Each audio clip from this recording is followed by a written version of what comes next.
మంచితనం ఇది ఒక వరమా లేక శాపమా? ఈ ప్రశ్నలు మిమ్మల్ని కూడా వేధిస్తున్నాయా? మీ మంచితనమే మీకు శాపంగా మారిందా?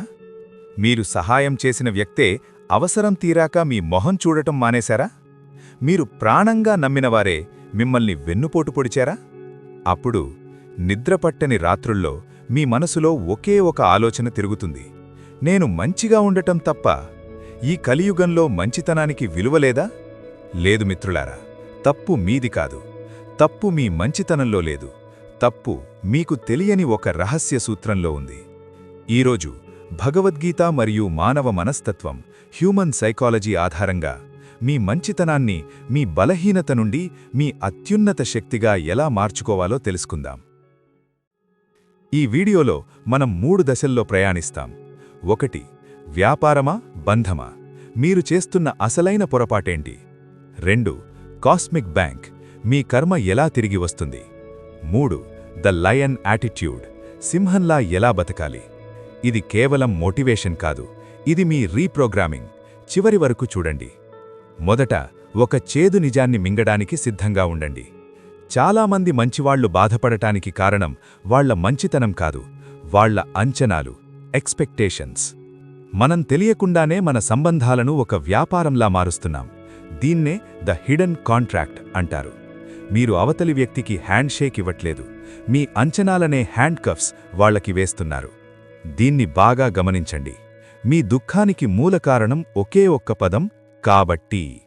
నేను వాళ్లకు హెల్ప్ చేశాను కాబట్టి వాళ్లు నాకు థ్యాంక్స్ చెప్పాలి. నేను త్యాగం చేశాను కాబట్టి వాళ్లు నన్ను గుర్తించాలి. చూశారా? ఎప్పుడైతే ఈ కాబట్టి మధ్యలోకి వస్తుందో అక్కడ ప్రేమ చచ్చిపోతుంది, వ్యాపారం మొదలవుతుంది. మీరు మంచి చేస్తున్నారు, కానీ తిరిగి ఏదో ఆశిస్తున్నారు. అది ప్రేమ కావచ్చు, గౌరవం కావచ్చు, లేదా నమ్మకం కావచ్చు. ఎప్పుడైతే మీరు ఆశించినది రాదో మీ మంచితనం బాధగా మారుతుంది.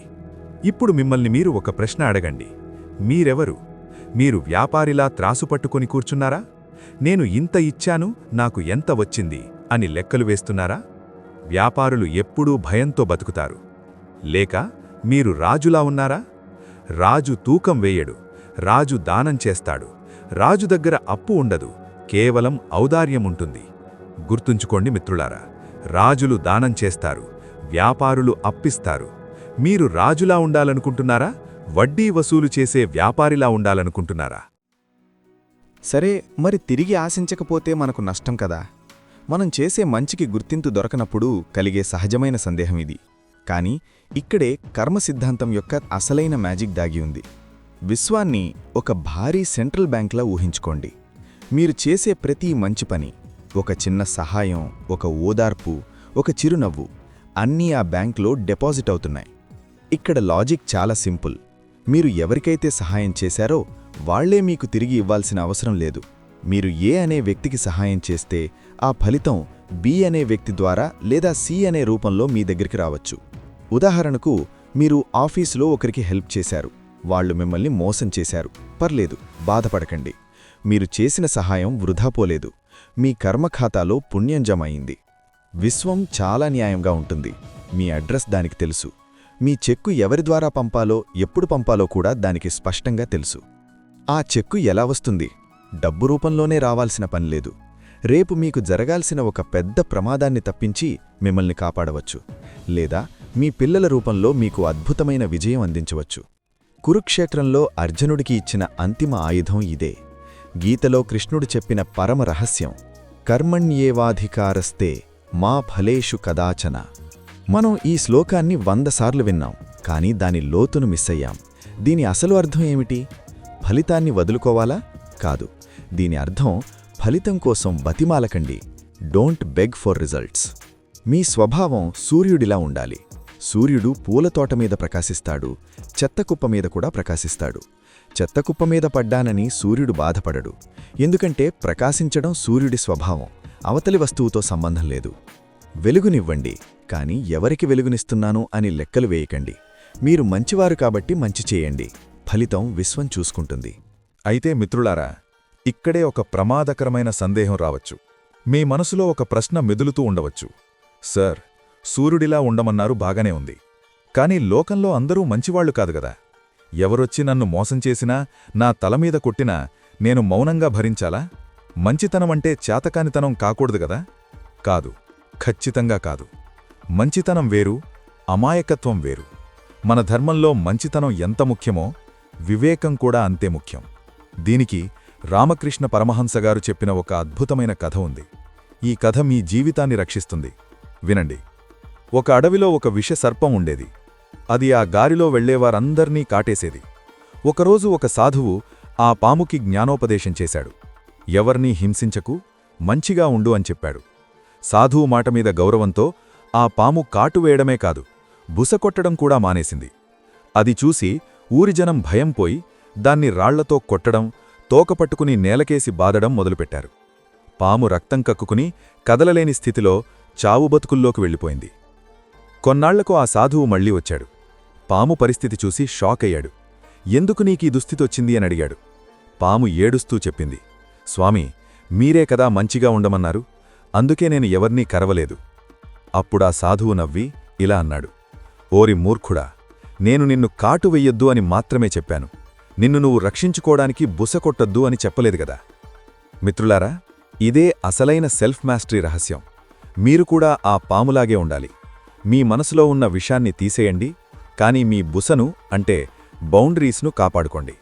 ఎవరైనా మిమ్మల్ని వాడుకుంటుంటే, ఎవరైనా మిమ్మల్ని చులకన చేస్తుంటే వాళ్లను దూరం పెట్టండి.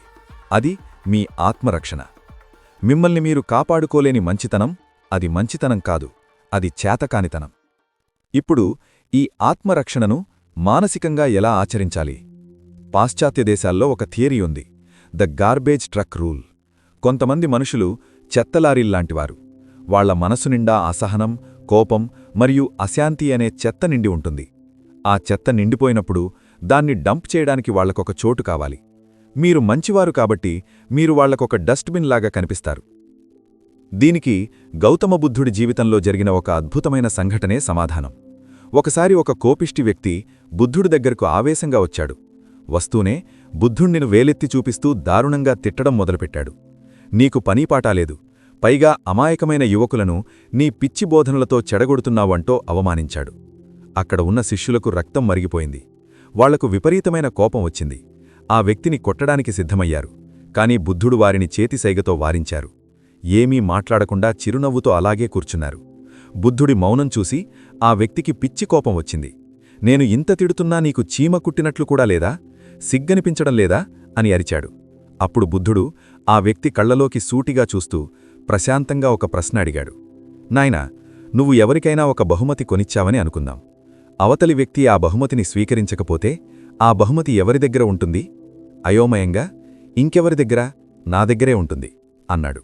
అప్పుడు బుద్ధుడు నవ్వి ఇలా అన్నాడు, సరిగ్గా అదే జరిగింది. ఇంతసేపు నువ్వు నాకిచ్చిన తిట్లను, అవమానాన్ని నేను స్వీకరించడం లేదు. నేను స్వీకరించలేదు కాబట్టి అవిప్పుడు ఎవరి దగ్గర ఉన్నట్లు? నీ దగ్గరే కదా. చూశారా, ఎవరైనా మిమ్మల్ని అవమానిస్తే దాన్ని ఆ బుద్ధుడిలా నిరాకరించండి. వాళ్లు తమ చెత్తను మీమీద వేసినప్పుడు మీరు దాన్ని స్వీకరించకండి, దాన్ని పర్సనల్గా తీసుకోకండి. గుర్తుంచుకోండి, అది వాళ్ల సమస్య, మీ సమస్య కాదు. సో ఈ రోజునుంచి ఒక కొత్త మనిషిలా, ఒక సింహంలా ఎలా బ్రతకాలి? ఈ 3 తుది సూత్రాలు మీ గుండెల్లో రాసుకోండి. మొదటిది డిటాచ్మెంట్, నిర్లిప్తత. సహాయం చెయ్యండి, మరిచిపోండి. నదిలా ముందుకు సాగిపోండి. నది తన నీటిని ఎవరు తాగుతున్నారో, ఎవరు రాళ్లు వేస్తున్నారో పట్టించుకోదు. ప్రవహించడమే దాని పని. సింహం వెనక్కి తిరిగి చూడదు. రెండవది సెల్ఫ్ రెస్పెక్ట్, ఆత్మగౌరవం. మంచివాడిగా ఉండండి, కాని ఎవరికీ పాదసేవకుడిగా మారకండి. మీ విలువ తెలియని చోట ఉండటం కన్నా ఒంటరిగా నడవటం మేలు. అవసరమైనప్పుడు సంబంధాలను తెంచుకోవడం కూడా ధర్మమే. మూడవది నో కంప్లైంట్స్. వాళ్లు నన్ను మోసం చేశారు అని ఏడవకండి. నేను నా ధర్మాన్ని నిర్వర్తించాను, ఇప్పుడు నా విజయాన్ని ఆపడం ఆ దేవుడి తరం కూడా కాదు అని గర్వంగా తలెత్తుకోండి. చివరగా ఒక్క మాట మిత్రులారా, ఈ ప్రపంచంలో చెడ్డవాళ్లు, జిత్తులమారి నక్కలు గెలుస్తున్నట్లు అనిపించవచ్చు. కాని గుర్తుంచుకోండి, అది తాత్కాలికం. చివరి విజయం ఎప్పుడూ ధర్మానిదే. మీ మంచితనాన్ని కాపాడుకోండి, ఎందుకంటే కష్టకాలంలో అదే మీకు అసలైన రక్ష. మీకు ఈ వీడియో నచ్చితే లైక్ చేయండి, సబ్స్క్రైబ్ చేసి ఆ బెల్ ఐకాన్ని ప్రెస్ చేయండి.